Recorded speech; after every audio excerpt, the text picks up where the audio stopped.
நான் இன்னைக்கு சொல்ல போகிறது என்னென்னா டிப்ரெஷன்லேருந்து எப்படி ப்ரோ வெளில வருது அப்படின்னா, நீ ரொம்ப டிப்ரெஸ் ஆகிருக்க அப்படின்னா அதில் வெளியே வர்றதுக்கு நிறையா வழி இருக்குது. பட் பாய்ஸ் நம்ம என்ன பண்ணுவோம் அப்படின்னா, ஒரு மெத்தட் சொல்கிறேன். சிம்பிள், ஒன்றும் இல்லை, ஜிம் போங்க. அப்படி ஜிம் போட முடியலையா, வீட்டிலே ஏதாவது ஒர்க் அவுட் போடு. அழகாக யூடியூப்பில் பாரு, என்னென்ன பண்ணுறாங்கன்னு பாரு.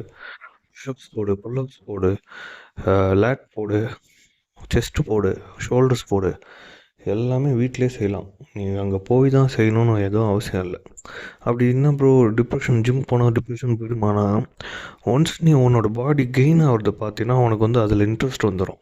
இந்த டிப்ரெஷன்லாம் மேட்டர் இல்லை. அங்கே போய் அந்த சரௌண்டிங்ஸ், அந்த ஃப்ரெண்ட்ஸ் கூட சேர்ந்த பிறகு உனக்கு வந்து அது வந்து ஒரு புது எனர்ஜி தரும். இந்த டிப்ரெஷன்லாம் சுத்தமாக போயிடும். ஆக்சுவலாக நீ ஜிம் போகணும், இல்லை ஒர்க் அவுட் வீட்டில் போடுறத விட நீ ஜிம் போனீங்கன்னா ஒரு 4 ஃப்ரெண்ட்ஸ் கிடைப்பாங்க, ஒரு நல்ல இது இருக்கும்.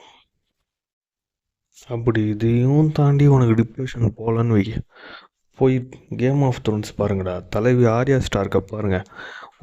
அதுக்கப்புறம் டிப்ரெஷன்ற வார்த்தைக்கே இடம் இருக்காது உங்ககிட்ட.